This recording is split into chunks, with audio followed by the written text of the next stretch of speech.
한 사람이 진정으로 상대를 사랑할 때 그의 소망과 갈망은 무엇일까요? 진정으로 상대를 사랑한다는 것은 상대에게 임시적인 만족을 주는 것이 아니라 상대가 진정한 기쁨과 진정한 행복을 얻도록 하는 것입니다. 표면적이고 일시적이며 단편적인 즐거움이 아니라 상대의 내면이 오래도록 든든한 만족을 얻고 진정한 안정감이 있는 행복 속에서 계속 살도록 하여 그가 진정으로 누리고 진정으로 행복하게 하는 것입니다. 이것이야말로 참된 사랑입니다. 그러나 어느 누구의 사랑이 상대의 마음속에 영원한 참된 만족과 행복을 줄 수 있을까요? 일생 동안 기쁨과 즐거움과 행복이 충만한 것을 누릴 수 있을까요? 사람의 사랑은 결코 이러한 생명을 가져올 수 없으며 상대에게 진정한 기쁨과 진정한 누림을 줄 수 없습니다. 오직 하나님의 사랑만이 이러한 능력을 가지고 있습니다. 본래 하나님께서 사람을 창조하실 때도 사랑 때문이었습니다. 하나님의 사랑은 사람으로 하여금 영원히 기뻐하고 천국의 기쁨과 풍성함과 만족을 누리게 하며 사람을 영원히 죽지 않게 하셨습니다. 그런데 사람은 하나님의 이러한 사랑, 이러한 갈망과 뜻, 즉 그분의 말씀을 거절하고 자신의 만족을 선택했습니다. 그것은 곧 자기 사랑을 선택한 것이고 스스로의 만족과 행복을 선택한 것이라고도 할 수 있습니다. 그러므로 사람은 영원히 만족하지 못하고 영원히 행복하지 못하며 영원히 기뻐하지 못하고 영원히 죽음을 두려워합니다. 왜냐하면 당신이 더 이상 참된 만족과 기쁨을 소유하지 못하기 때문입니다. 우리는 오늘 마태복음 5장 8절 말씀을 보겠습니다. 마음이 청결한 자는 복이 있나니 그들이 하나님을 볼 것이며 산상수훈은 시작부터 복, 즉 팔복에 관하여 이야기합니다. 세상 사람들은 오복을 구하지만 하나님의 말씀은 오복보다 더 높은 팔복을 주셨습니다. 중국 사람들은 8을 좋아하는데 이 뜻은 가장 완전한 복이라는 것입니다. 실제로 팔복뿐만 아니라 뒤에서도 계속 복에 관해 말씀하십니다. 사람은 복을 좋아합니다. 우리는 이 복 안에 하나님께서 주시고자 하는 것, 곧 사람이 땅에서 육신으로 구하고 소망하는 모든 것이 포함되어 있음을 알 수 있습니다. 사람은 재물의 복, 몸이 건강한 것, 자녀들이 잘 되는 것 등등 아무튼 좋은 것은 전부 복이라는 개념을 가지고 있습니다. 우리는 이 복이 무엇이고 어디에서 왔으며 언제 시작되었는지 생각해 볼 수 있습니다. 복은 하나님으로부터 왔고 하나님으로부터 시작되었습니다. 우리는 이 복이 하나님 그분 자신의 영광, 능력, 기쁨, 만족, 곧 하나님 그분 자신임을 다시 확인해야 합니다. 그러므로 이 복은 하나님께서 친히 사람을 위해 예비하신 것이며 곧 그분 자신이라고 말할 수 있습니다. 하나님께서 세상을 이처럼 사랑하사 독생자를 주셨으니 비록 그분은 창조주이시지만 하나님이 사람을 사랑하사 사람을 위하여 그분 자신을 예비하시고 그분 자신을 사람에게 주십니다. 그러므로 이 복은 영원 전부터 이미 예비되었습니다. 이 복은 하나님 그분 자신으로부터 왔으니 간단히 말해서 하나님 그분이 복이십니다. 성경에서 이 복이라는 단어가 몇 번이나 나왔는지 찾아보았습니다. 500번 이상 나왔습니다. 불경이나 도교의 도경을 보십시오. 그렇게 많이 복을 언급한 곳은 없을 것이라고 생각됩니다. 저는 성경에서 언급하는 복이 가장 많다고 믿습니다. 왜냐하면 하나님 그분이 복이시기 때문입니다. 시편 142편 5절도 여호와는 나의 분깃이시라고 말합니다. 그러면 이 복이 어떻게 구체적으로 우리에게 나타나서 우리가 볼 수 있고 만질 수 있고 받아들일 수 있고 누릴 수 있고 살아낼 수 있을까요? 이것은 매우 추상적인 철학적인 도리가 아니라 매우 구체적입니다. 이러한 복 있는 생명은 사실은 에덴 동산에 있을 때 이미 존재했습니다. 아담이 하나님과 동행하며 받아 누렸기 때문에 그는 본래 이 복의 생명 안에 살고 있었습니다. 그런데 사람은 이 복을 잃어버렸습니다. 사람은 육체의 본능으로 복을 구합니다. 동물을 보십시오. 동물들은 복을 구하는 개념은 없지만 즐거워하고 자신이 잘 되기를 바라며 자기 자식들이 잘 되기를 바랍니다. 그러나 그들은 이 복의 정의와 개념은 모릅니다. 비록 사람이 타락 후에 육체로는 죄인으로서 자기중심적인 위치에 있어서 이 복이 무엇인지 알지 못하지만 오직 사람만이 이 복의 개념을 가지고 있습니다. 사람이 타락한 후에 하나님께서 사람을 구원하시려고 하셨습니다. 어떻게 구원하시려고 하셨습니까? 하나님께서 예비하셔서 사람으로 하여금 누리게 하셨던 하나님의 사랑과 동행하는 생명을 사람에게 반드시 주셔야 합니다. 그러므로 하나님의 구원이 곧 복입니다. 우리에게 나타내 보이셔야 할 복입니다. 하나님께서 아들 예수 그리스도를 보내셨고 이 아들의 생명이 곧 복의 생명입니다. 본래 이 복을 사람의 언어로는 완전히 설명할 수 없습니다. 어원에서 보면 두 방면의 뜻이 있습니다. 이 복은 사람이 추구하여 얻는 것이 아니고 사람이 쟁취한 것도 아니며 하나님께서 주시는 것입니다. 중국 사람들은 복자를 거꾸로 매달아 놓는데 그 뜻은 그들이 이 복은 사람이 추구하여 얻는 것이 아니라 하늘이 주는 것임을 안다는 것입니다. 원문으로 말하면 언약과 복의 근원이 하나입니다. 이 뜻은 하나님께서 우리와 언약을 맺으신 것인데 이 하나님의 언약을 그분께서 친히 우리에게 주시기로 결정하신 것입니다. 또 다른 어근의 뜻을 봅시다. 첫째 복은 모두 하나님 자신에게서 비롯됩니다. 방금 말했듯이 태초에 말씀이 계시니라. 말씀은 하나님이시니 바로 로고스입니다. 이 말씀에 굿이 더해진 것이 복입니다. 로고스와 굿이 함께한다는 뜻입니다. 어떤 사람이 말하면 굿이라고 응답하는데 다시 말해 아멘입니다. 이것이 바로 복입니다. 누가 이렇게 할 수 있습니까? 죄인이 하나님의 말씀에 굿이라고 아멘이라고 말할 수 있습니까? 없습니다. 오직 하나님의 아들만이 땅에서 사시면서 아버지의 명령, 아버지의 말씀이 그분의 생명이며 가장 아름다운 영생의 생명임을 아십니다. 그분께서 하나님의 말씀에 아멘하는 생명이 바로 복입니다. 그러나 당신은 아십니까? 하나님 없이 복을 구하는 것은 저주입니다. 하나님 없이 하나님을 찾지 않고 땅에서 스스로 복을 구하는 것 자체가 죽음을 구하는 것입니다. 왜냐하면 이 자체가 저주이기 때문입니다. 하나님이 없고 하나님을 거절하고 하나님께로 돌이키지 않고 복을 구하기 때문입니다. 그러면 죄인된 사람이 복에 대한 개념은 무엇입니까? 이 세상에서 순조롭고 성공하고 사람들에게 인정받고 사람들의 환호를 받는 것이며 자기 만족, 몸이 건강한 것, 자기 기분이 좋은 것입니다. 그러나 하나님과 단절된 것은 영원한 저주의 상태입니다. 그러므로 사람은 자기 자신의 생명으로는 이 복을 받을 수 있는 방법이 없습니다. 오늘 말씀을 보십시오. 마음이 청결한 자는 복이 있나니 라고 말합니다. 다시 말해 청결한 마음이 없으면 복도 없습니다. 그러므로 누가 청결한 마음을 가진 자입니까? 청결한 마음이란 무엇을 의미합니까?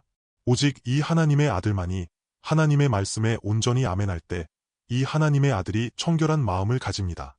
그러므로 사람이 이룰 수 없고 받을 수 없는 생명을 주 예수께서 이 세상에 오셔서 사람의 신분과 생명으로 사시면서 청결한 마음의 생명을 이루셨고 그분 자체가 복 있는 생명이 되셨습니다.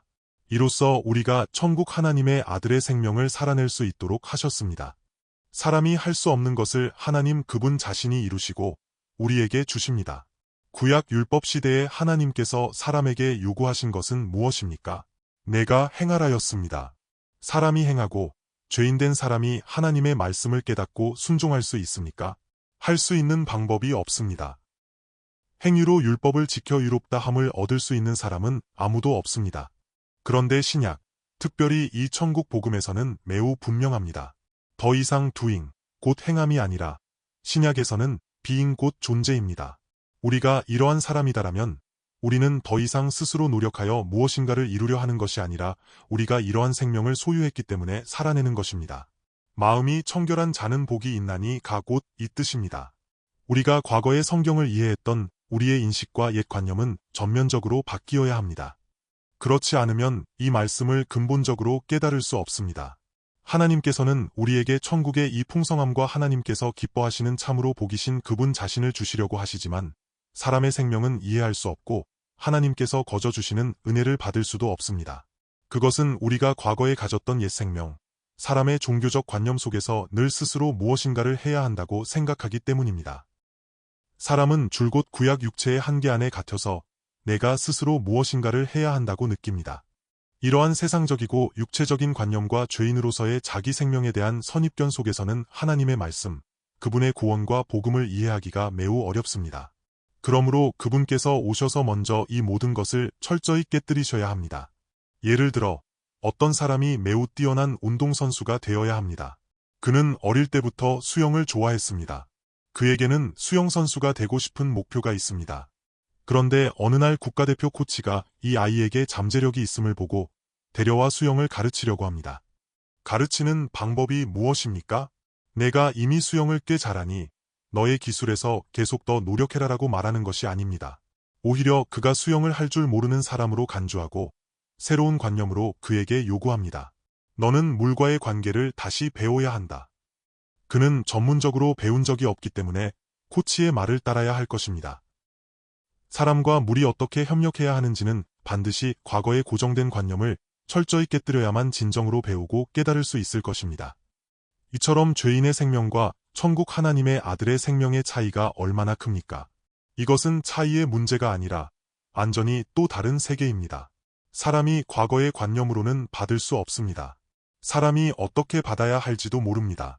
그러나 하나님께서는 사람을 축복하시려고 하고 이 복은 하나님 당신 자신이시며 이 복은 곧 천국입니다. 그러므로 심령이 가난한 자는 철저히 자신을 부인하고 나는 아무것도 없다고 인정하여 스스로 가난하게 여겨야 합니다. 그리고 애통해야 하는데 왜냐하면 나 자신의 상태가 어떠한 모습인지를 알아야 하기 때문입니다. 주 예수 그분 자신이 얼마나 영광스럽고 부유하고 능력이 많으신 분이셨습니까? 그런데 그분은 우리를 위하여 겸손하시고 아무것도 없는 것처럼 여기셨습니다. 그분은 그렇게 기쁨과 풍성함과 영광이 있으셨지만 죄인을 위하여 애통하시고 죄인의 위치에 서셨습니다. 구약부터 신약까지 하나님은 줄곧 우시며 우리를 위하여 애통해 하셨습니다. 그분은 우리로 하여금 이 복을 받게 하시려고 우리를 애통의 위치로 이끄십니다. 그 다음은 온유한 자는 복이 있나니입니다. 사람이 타락한 후에 자기중심적이 되고 뱀처럼 교만하게 고개를 쳐들기 때문입니다. 그러므로 이 어린 양의 온유한 생명을 우리에게 나타내 보이시는데 우리로 하여금 이 생명을 받고자 갈망하게 하여 천국을 받고 아버지께서 우리를 위해 예비하신 모든 복을 받을 수 있도록 하십니다. 그 다음은 의에 줄이고 목마른 자인데 우리가 이 의가 필요하지만 사람 안에는 없기 때문입니다. 그러므로 주 예수께서 그분의 생명을 우리에게 주십니다. 그 다음은 긍휼히 여기는 자인데 오직 그분만이 긍휼이시며 그분은 사랑과 은혜와 자비이시기에 그분께서 이러한 생명을 우리에게 주셔서 우리를 통하여 그분의 사랑과 자비를 나타내 보이게 하십니다. 이렇게 해서 6번째 복, 마음이 청결한 자는 복이 있나니에 도달했습니다. 이 뜻은 마침내 준비가 되었다는 것으로 완전히 새로운 심장, 새로운 생명을 갖게 되었다는 것입니다. 여기서 마음은 하트, 심장입니다. 우리는 성경에서 말하는 이것이 무엇인지를 알아야 합니다. 우리가 잠언 4장 23절을 봅시다. 모든 지킬 만한 것 중에 더욱 내 마음을 지키라 생명의 근원이 이에서 남이니라. 마음은 사람의 생명, 인격, 지식, 감정, 의지, 곧 사람의 온전한 인격입니다. 우리가 또 요한계시록 2장 23절을 봅시다. 또 내가 사망으로 그의 자녀를 죽이리니 모든 교회가 나는 사람의 뜻과 마음을 살피는 자인 줄 알지라 내가 너희 각 사람의 행위대로 갚아주리라. 그분께서 우리의 폐부와 심장을 살핀다고 말씀하십니다. 그런데 성경에서는 가장 더러운 것이 사람의 마음이라고 말합니다. 예레미야 17장 9절부터 10절을 봅시다. 만물보다 거짓되고 심히 부패한 것은 마음이라 누가 능히 이를 알리오마는 나 여호와는 심장을 살피며 폐부를 시험하고 각각 그의 행위와 그의 행실대로 보응하나니. 이 구절을 보면 사람은 완전히 끝입니다. 사람의 마음보다 더 거짓되고 심히 부패한 것은 없습니다. 그런데 여호와께서는 심장을 살피시고 우리가 행한 대로 보응하시는데 우리가 행한 모든 것이 우리의 마음으로부터 오기 때문입니다. 이것이 바로 죄인의 내면 상태와 심판에 대한 것입니다. 이렇게 말한다면 사람은 모두 죽은 자입니다. 창조주이시며 공의롭고 거룩하신 하나님 앞에서 사람의 마음은 심히 부패하고 만물보다 더 거짓되므로 이런 생명은 분명히 심판을 받을 것입니다. 이 뜻은 우리가 죽음의 위치에 있다는 것입니다. 그런데 사람에게는 많은 추구함이 있습니다. 종교 안에서 심지어 이 세상에서도 많은 사람이 선함을 추구하고 자신의 마음의 깨끗함을 추구합니다. 많은 종교인들이 절의 스님들이나 많은 사람들이 청결한 마음을 추구하는 것을 볼 수 있습니다. 그렇다면 그들이 청결한 마음을 가질 수 있다면 그들이 하나님을 볼 수 있을까요? 이 말은 모순입니다. 사람은 스스로 청결한 마음을 가질 수 없기 때문입니다. 그렇다면 누가 하나님을 볼 수 있습니까? 오직 진정한 청결한 마음을 가진 하나님의 아들만이 아버지를 볼 수 있습니다. 우리가 로마서 7장 15절을 봅시다. 바울 자신이 말합니다. 내가 행하는 것을 내가 알지 못하노니 곧 내가 원하는 것은 행하지 아니하고 도리어 미워하는 것을 행함이라. 그 다음 18절입니다. 내 속 곧 내 육신에 선한 것이 거하지 아니하는 줄을 아노니 원함은 내게 있으나 선을 행하는 것은 없노라. 이 뜻은 내 안에 나의 심령 안에 선한 것이 없다는 것입니다. 그러므로 그는 매우 괴로워합니다. 23절은 말합니다. 내 지체 속에서 한 다른 법이 내 마음의 법과 싸워 내 지체 속에 있는 죄의 법으로 나를 사로잡는 것을 보는도다. 그러므로 오호라 나는 참으로 곤고 사람이로다 라고 말합니다. 우리의 마음이 이러하기 때문입니다. 그러나 후에 바울은 무엇을 붙잡았습니까? 25절은 말합니다. 우리 주 예수 그리스도로 말미암아 하나님께 감사하리로다.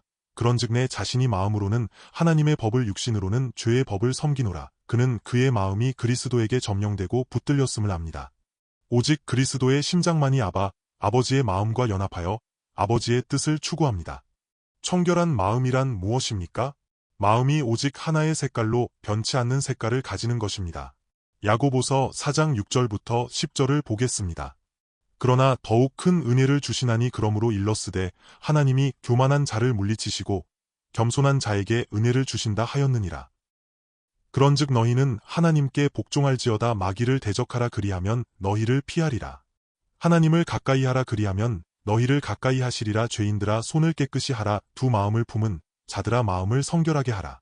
슬퍼하며 애통하며 울지어다. 너희 웃음을 애통으로 너희 즐거움을 근심으로 바꿀지어다. 주 앞에서 낮추라 그리하면 주께서 너희를 높이시리라. 여기서 깨끗하지 않은 것, 청결한 마음이 아닌 상태는 무엇이라고 말합니까? 두 마음을 품는 것입니다. 한 마음이 아닌 것입니다. 그러므로 우리는 우리의 마음을 깨끗하게 해야 합니다. 어떻게 깨끗하게 해야 합니까? 여기에서 다시 우리를 산상수훈으로 이끕니다. 애통하는 자는 복이 있나니. 슬퍼하며 애통하며 울지어다. 너희 웃음을 애통으로 너희 즐거움을 근심으로 바꿀지어다. 사람은 본래 자기가 만족하고 자신이 좋아하는 복을 구하며 자기 스스로 기뻐하려고 합니다. 이러한 상태는 두 마음을 품은 것입니다. 사람은 죄인의 위치에 있고 사람의 마음은 이미 만물보다 더 거짓되고 심히 부패했는데 우리는 그것을 모릅니다. 그러므로 우리는 청결한 마음을 가져야 하고 우리의 마음을 깨끗하게 대청소를 해야 합니다. 그러면 어떻게 해야 합니까? 매우 큰 공사가 있습니다. 슬퍼하며 애통하며 울지어다. 너희 웃음을 애통으로 너희 즐거움을 근심으로 바꿀지어다. 주 앞에서 낮추라 그리하면 주께서 너희를 높이시리라. 우리가 이렇게 해야 합니다. 이것이 청결한 마음의 시작입니다. 두 마음을 품는 것은 내 안에서 집중되지 못하고 분산되어 있는 것입니다. 이는 하나님의 분노를 가져왔습니다. 마태복음 6장 24절을 보겠습니다. 한 사람이 두 주인을 섬기지 못할 것이니 호기를 미워하고 저를 사랑하거나 호기를 중히 여기고 저를 경히 여김이라. 너희가 하나님과 재물을 겸하여 섬기지 못하느니라.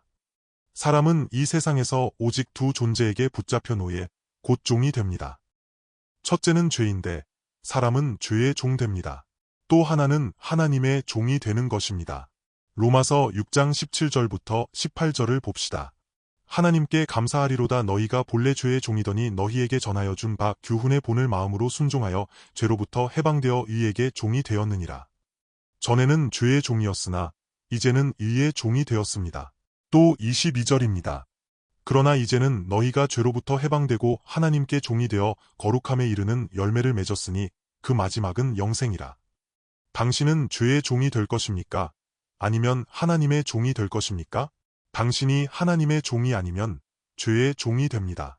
왜냐하면 우리는 두 마음을 가질 수 없으며 하나님과 재물을 겸하여 섬길 수 없기 때문입니다. 이 재물은 무엇입니까? 육체가 이 땅에서 살아가는 가장 실제적인 그 무엇입니다. 사람은 스스로 주인이 될 수 있는 방법이 없습니다. 사람의 영혼은 독립할 수 없기 때문에 악한 영에게 붙잡히거나 아니면 하나님의 영에게 붙잡히거나 죄에게 붙잡히거나 아니면 하나님에게 붙잡히거나 합니다.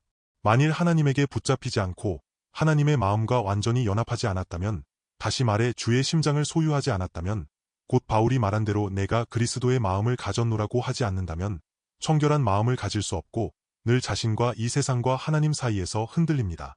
야고보서 1장 5절부터 8절을 봅시다.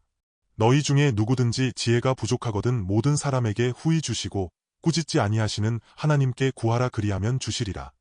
오직 믿음으로 구하고 조금도 의심하지 말라. 의심하는 자는 마치 바람에 밀려 요동하는 바다 물결 같으니 이런 사람은 무엇이든지 주께 얻기를 생각하지 말라. 두 마음을 품어 모든 일에 정함이 없는 자로다. 왜 두 마음을 품은 상태가 되는 것입니까? 의심 때문입니다. 믿음으로 집중하지 못하는 것은 청결한 마음이 아닌 상태입니다. 자기 생명의 위치에서 내가 스스로 추구하면 긴장하게 됩니다. 내가 구하는 것을 하나님의 아들의 생명과 위치에서 단순히 하나님 아버지께서 나를 사랑하시고 내가 필요한 것을 주실 것이라는 것을 믿지 못하는 것입니다. 이 하나님의 아들의 위치에 있지 않으면 우리는 분명히 의심할 것입니다. 그러므로 하나님은 끊임없이 우리를 그분께서 우리에게 주신 그리스도의 위치로 이끄십니다. 주님은 우리에게 그분의 생명을 주시고 또한 똑같은 믿음을 예비해 주셨습니다. 우리는 이것을 끊임없이 확인해야 합니다. 예수 그리스도 그분이 청결한 마음이시고 이 하나님의 아들은 복 있는 생명이십니다. 하나님은 우리 안에서 하나님의 아들의 생명을 실현시키시기 위하여 성령을 우리에게 주십니다. 우리가 누가복음 11장 13절을 봅시다. 너희가 악할지라도 좋은 것을 자식에게 줄 알거든 하물며 너희 하늘 아버지께서 구하는 자에게 성령을 주시지 않겠느냐. 그분께서 우리에게 주시려는 성령은 우리 안에서 무엇을 이루십니까? 하나님의 아들 예수 그리스도를 우리에게 계시해 주시고 우리에게 전달해 주셔서 우리 안에서 이 하나님의 아들을 실현시키시어 그분이 내 안에서 나의 생명의 실제가 되게 하시는 것입니다. 그분의 이러한 단순함과 집중하여 오직 하나님 아버지께만 아멘하는 것입니다. 그분의 눈과 마음 속에는 아버지의 말씀 외에는 다른 것이 없습니다. 세상과 자아가 그분을 점령하지 못했고 붙잡지 못했습니다. 우리가 다시 야고보서 1장 6절을 봅시다. 오직 믿음으로 구하고 조금도 의심하지 말라. 의심하는 자는 마치 바람에 밀려 요동하는 바다 물결 같으니. 이 말씀이 어디에서 설명됩니까? 하나님의 말씀은 모두 매우 기묘하게 연결되어 있는데 베드로의 이야기에서입니다. 마태복음 14장 28절부터 32절을 봅시다. 베드로가 여짜와 이르되 주여 만일 주님이시거든 나를 명하사 물 위로 오라 하소서 하니 예수께서 이르시되 오라 하시니 베드로가 배에서 내려 물 위로 걸어서 예수께로 가되 바람을 보고 무서워 빠져가는지라 소리 질러 이르되 주여 나를 구원하소서 하니 예수께서 즉시 손을 내밀어 그를 붙잡으시며 이르시되 믿음이 작은 자여 예 의심하였느냐 하시고 배에 함께 오름의 바람이 그치는지라. 베드로는 믿음의 시험을 만났습니다. 베드로가 말합니다. 주여, 만일 주님이시거든 내가 한번 분별해 보겠습니다. 당신은 귀신입니까 아니면 하나님입니까? 만일 당신이 내가 따르는 예수님이 맞다면 나를 명하사 물 위로 걸어서 당신께로 오라 하소서. 이것은 사람의 상식과 물리적 관념으로는 완전히 위배되는 것이며 가라앉을 것입니다. 주님께서 어떻게 말씀하십니까? 오라, 이 말씀이 임했고 그는 그것을 붙잡고 걸어갔습니다. 그는 물에 뛰어들었을 뿐만 아니라 가라앉지 않고 한 걸음, 두 걸음을 걸었습니다. 실은 그는 물 위를 걷고 있는 것이 아니라 하나님의 말씀 위에서 걷고 있는 것입니다. 그러므로 믿음은 무엇입니까? 하나님의 말씀 위에서 걷는 것입니다. 먼저 하나님의 말씀을 받고 아멘합니다. 이것은 지식이나 생각으로 아멘하는 것이 아니라 당신이 이 말씀에 응답하고 받아들이고 붙잡고 걷는 것입니다. 베드로에게 이러한 시험이 직면했습니다. 믿음과 현실의 시험입니다. 베드로에서 현실은 무엇입니까? 어디에 있는가입니다. 그는 풍랑이 있는 물 위에 있습니다. 어느 것이 더 실제적입니까? 현실 세계가 더 실제적입니다. 하나님의 말씀은 사람으로 말하자면 약간 공허하고 실제적이지 않다고 느낍니다. 그러므로 이 믿음과 현실이 교차하는 지점에서 이 시험 속에서 우리가 다시 야고보서 1장 6절을 봅시다.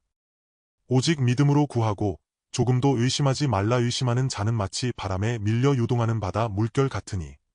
오직 믿음으로 구한다는 것은 믿음의 위치에서 하나님의 말씀의 위치에서 계속 그 말씀하시는 하나님의 아들을 바라보는 것입니다.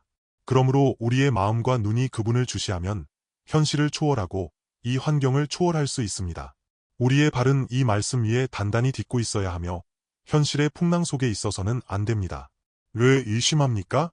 왜 믿음의 위치에서, 말씀의 위치에서 떨어집니까? 현실에 갇혔기 때문입니다. 자신의 능력을 보고 현실을 볼 때 그는 그분의 말씀의 능력에 대한 믿음을 잃었습니다. 그러므로 사람은 의심하고 믿지 않고 두 마음을 가지며 청결한 마음이 아닌 것입니다. 하나님의 나라 안에서 그리스도께서 우리의 생명이 되십니다. 이 위치가 얼마나 안전합니까? 그분이 배에 오르시니 풍랑이 곧 그쳤습니다. 우리가 그분의 위치에 이르면 이 모든 것이 초월하게 되는 것입니다. 우리 그리스도인이 가장 두려운 것은 자신을 믿고 자신에게 주목하고 자신을 사랑하는 것인데, 이럴 때는 집중할 수 없고 전심으로 그분을 찾고 그분을 사랑할 수가 없습니다. 그러므로 하나님은 우리를 구원하시고 우리로 하여금 애통하게 하시며 철저히 자신을 부인하는 심령이 가난한 위치로 이끄십니다. 이 때문에 그분은 우리로 하여금 우리 자신이 파산했다는 것과 희망이 없다는 것, 더 이상 자신을 믿을 수 없다는 것, 나 자신을 붙잡을 수 없다는 것을 받아들이지 않을 수 없게 하십니다. 하나님은 이렇게 우리를 사랑하십니다. 하나님의 아들은 어떻게 우리에게 주어지십니까? 십자가를 통하여입니다. 먼저 우리 자신의 생명을 허물고 우리를 그분의 십자가로 이끄시어 철저히 죽게 하십니다. 그러므로 자신에 대하여 철저히 낙심하고 자신을 신뢰하지 않아야 합니다. 그래야만 그분께서 우리 안에 그분께서 기뻐하시는 생명을 다시 세우실 수 있습니다. 우리가 에스겔 36장 17절부터 28절을 보겠습니다. 인자야, 이스라엘 족속이 그들의 고국 땅에 거주할 때 그들의 행위로 그 땅을 더럽혔나니 나 보기에 그 행위가 월경 중에 있는 여인의 부정함과 같았느니라. 그들이 땅 위에 피를 쏟았으며 그 우상들로 말미암아 자신들을 더럽혔으므로 내가 분노를 그들 위에 쏟아 그들을 그 행위대로 심판하여 각국에 흩으며 여러 나라에 해쳤더니 그들이 이른바 그 여러 나라에서 내 거룩한 이름이 그들로 말미암아 더러워졌나니 곧 사람들이 그들을 가리켜 이르기를 이들은 여호와의 백성이라도 여호와의 땅에서 떠난 자라 하였음이라. 그러나 이스라엘 족속이 들어간 그 여러 나라에서 더럽힌 내 거룩한 이름을 내가 아꼈노라. 그러므로 너는 이스라엘 족속에게 이르기를 주 여호와께서 이같이 말씀하시기를 이스라엘 족속아 내가 이렇게 행함은 너희를 위함이 아니요 너희가 들어간 그 여러 나라에서 더럽힌 나의 거룩한 이름을 위함이라. 여러 나라 가운데에서 더럽혀진 이름 곧 너희가 그들 가운데에서 더럽힌 나의 큰 이름을 내가 거룩하게 할지라. 내가 그들의 눈앞에서 너희로 말미암아 나의 거룩함을 나타내리니 내가 여호와인 주를 여러 나라 사람이 알리라. 주 여호와의 말씀이니라. 내가 너희를 여러 나라 가운데에서 인도하여 내고 여러 민족 가운데에서 모아데리고 고국 땅에 들어가서 맑은 물을 너희에게 뿌려서 너희로 정결하게 하되 곧 너희 모든 더러운 것에서와 모든 우상 숭배에서 너희를 정결하게 할 것이며 또 새 영을 너희 속에 두고 새 마음을 너희에게 주되 너희 육신에서 굳은 마음을 제거하고 부드러운 마음을 줄 것이며 또 내 영을 너희 속에 두어 너희로 내 율례를 행하게 하리니 너희가 내 규례를 지켜 행할지라. 내가 너희 조상들에게 준 땅에서 너희가 거주하면서 내 백성이 되고 나는 너희 하나님이 되리라. 재건할 때 어떻게 합니까? 먼저 허물어야 합니다. 즉 우리들의 상태를 드러내야 합니다. 그 다음 다시 우리를 그분의 땅으로 데려오고 맑은 물을 우리에게 뿌려서 우리의 마음을 깨끗하게 해야 합니다. 그리고 우리의 육신에서 굳은 마음을 제거하고 부드러운 마음을 주실 것입니다. 이 깨끗한 마음은 그분의 마음입니다. 이것은 신약의 약속이며 그분께서 우리 안에서 반드시 이루실 것입니다. 그분께서 오셔서 깨끗하게 하십니다. 우리 스스로는 깨끗하게 할 수 없기 때문입니다. 그분께서 맑은 물로 우리를 정결하게 하십니다. 그러므로 그분은 우리로 하여금 심령이 가난하게 하시고 애통하게 하십니다. 그 다음 우리가 받아들이고 위에 줄이고 목마르게 합니다. 그분께서 오셔서 우리 안에서 예비하시고 그분께서 오셔서 우리의 마음을 씻고 깨끗하게 하십니다. 다시 말해 성령을 통하여 하나님의 아들의 생명이 우리 안에서 실현되는 것입니다. 오직 어린 양의 피만이 우리를 씻어 깨끗하게 할 수 있습니다. 우리가 히브리서 9장 13절부터 14절을 보겠습니다. 염소와 황소의 피와 및 암송아지의 죄를 부정한 자에게 뿌려 그 육체를 정결하게 하여 거룩하게 하거든. 하물며 영원하신 성령으로 말미암아 흠없는 자기를 하나님께 드린 그리스도의 피가 어찌 너희 양심을 죽은 행실에서 깨끗하게 하고 살아계신 하나님을 섬기게 하지 못하겠느냐. 동물의 피로도 능히 정결하게 하는데 하물며 이 어린 양의 피이겠습니까? 그러므로 우리는 오직 그분을 의지하고 그분의 피를 의지하며 우리 자신을 부인해야 합니다. 이것 외에는 청결한 마음을 가질 수 있는 다른 길이 없습니다. 우리가 육체로 구약의 위치에서 훈련하는 것으로는 스스로 청결한 마음을 가질 수가 없습니다. 오직 그분만이, 오직 그분의 피만이, 그분의 생명만이 가능합니다. 우리가 다시 출애굽기 19장 10절과 14절을 봅시다. 여호와께서 모세에게 이르시되 너는 백성에게로 가서 오늘과 내일 그들을 성결하게 하며 그들에게 옷을 빨게 하고 그 다음 14절을 봅시다. 모세가 산에서 내려 백성에게 이르러 백성을 성결하게 하니 그들이 옷을 빨더라. 여기서 왜 끊임없이 옷을 빱니까? 이것은 무슨 뜻입니까? 요한계시록에서 이 정확한 뜻을 이해할 수 있습니다. 그들이 어떻게 깨끗하게 되었는지를 봅시다. 요한계시록 7장 14절입니다. 내가 말하기를 내 주여 당신이 아시나이다 하니 그가 나에게 이르되 이는 큰 환난에서 나오는 자들인데 어린 양의 피에 그 옷을 씻어 희게 하였느니라. 그들은 환난에서 나온 자들인데 어린 양의 피에 옷을 씻어 희게 했습니다. 이 뜻은 무엇입니까? 우리로 하여금 하나님 앞에 설 수 있도록 그분과 그분의 어린 양의 피를 입어야 한다는 것입니다. 고린도후서 11장 2절부터 4절에서 바울이 말합니다. 내가 하나님의 열심으로 너희를 위하여 열심 내노니 내가 너희를 정결한 처녀로 한 남편인 그리스도께 드리려고 중매함이로다. 그러나 나는 뱀이 그 간계로 하와를 미혹한 것 같이 너희 마음이 그리스도를 향하는 진실함과 깨끗함에서 떠나 부패할까 두려워하노라. 만일 누가 가서 우리가 전파하지 아니한 다른 예수를 전파하거나 혹은 너희가 받지 아니한 다른 영을 받게 하거나 혹은 너희가 받지 아니한 다른 복음을 받게 할 때에는 너희가 잘 용납하는구나. 십자가의 복음 외에 다른 것에 붙잡히지 말라는 것입니다. 십자가의 복음 외에는 다른 어떤 것도 우리로 하여금 청결한 마음으로 그분 앞에 서서 그분의 영광을 보게 할 수 없기 때문입니다. 그러므로 우리는 두려워하지 말고 자신을 의지하지 말아야 합니다. 우리가 히브리서 10장 22절을 보겠습니다. 우리가 마음의 뿌림을 받아 악한 양심으로부터 벗어나고 몸은 맑은 물로 씻음을 받았으니 참마음과 온전한 믿음으로 하나님께 나아가자. 오직 그분의 피만이 우리 몸을 맑은 물로 씻게 하고 참마음과 온전한 믿음을 가지고 하나님께 나아가게 합니다. 우리는 오직 그분 자신을 붙잡고 하나님의 아들께서 그분의 피로 우리를 씻어 깨끗하게 하시는 것을 붙잡아야 합니다. 우리는 다만 믿고 끊임없이 자신을 십자가 보혈의 위치로 이끌어야 합니다. 오직 그분만이 우리로 하여금 청결한 마음을 갖게 하시고 하나님 앞에 나아가게 하시며 그분의 보혈을 의지하여 담대함과 확신을 갖게 하십니다. 디모데후서 3장 8절은 말합니다. 얀네와 얀브레가 모세를 대적한 것 같이 그들도 진리를 대적하니 이 사람들은 그 마음이 부패한 자요 믿음에 관하여는 버림받은 자들이라. 바울도 말합니다. 우리가 믿음의 위치에 있지 않고 성령의 인도하심을 받아 하나님의 아들의 위치에 있지 않으면 우리는 이와 같이 될 것입니다. 마음이 청결한 자는 복이 있나니 하나님을 볼 것이미요 라고 했습니다. 그러면 우리가 어떻게 하나님을 볼 수 있을까요? 우리가 시편 24편 3절부터 6절을 봅시다. 여호와의 산에 오를 자가 누구며 그의 거룩한 곳에 설 자가 누구인가? 곧 손이 깨끗하며 마음이 청결하며 뜻을 허탄한 데에 두지 아니하며 거짓 맹세하지 아니하는 자로다.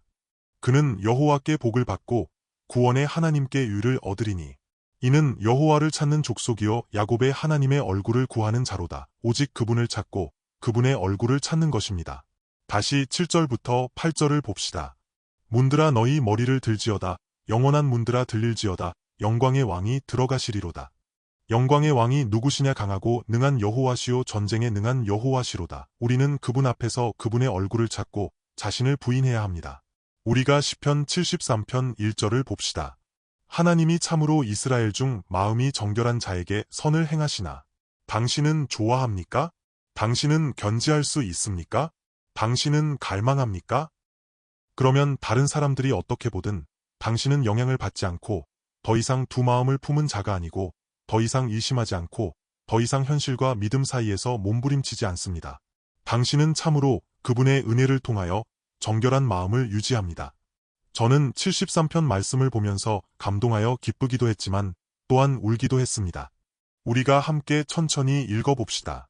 특별히 나는 그것이 정말로 하나님의 신실함, 하나님의 사랑이며 육체로는 참으로 깨닫지 못하지만 그분의 신실함, 그분의 자비는 육체 자신의 생명의 정도를 훨씬 초월한다고 느꼈습니다. 2절부터 시작합니다. 나는 거에 넘어질 뻔하였고 나의 걸음이 미끄러질 뻔하였으니 이는 내가 악인의 형통함을 보고 오만한 자를 질투하였음이로다. 그들은 죽을 때에도 고통이 없고 그 힘이 강건하며 사람들이 당하는 고난이 그들에게는 없고 사람들이 당하는 재앙도 그들에게는 없나니 그러므로 교만이 그들의 목걸이요 강포가 그들의 옷이며 살찜으로 그들의 눈이 솟아나며 그들의 소득은 마음의 소원보다 많으며 그들은 능욕하며 악하게 말하며 높은 데서 거만하게 말하며 그들의 입은 하늘에 두고 그들의 혀는 땅에 두루 다니도다. 우리가 방금 읽었듯이 세상 사람들은 이와 같고 그들은 그렇게 말하고 그렇게 좋다고 여기며 이것이 복이라고 생각합니다.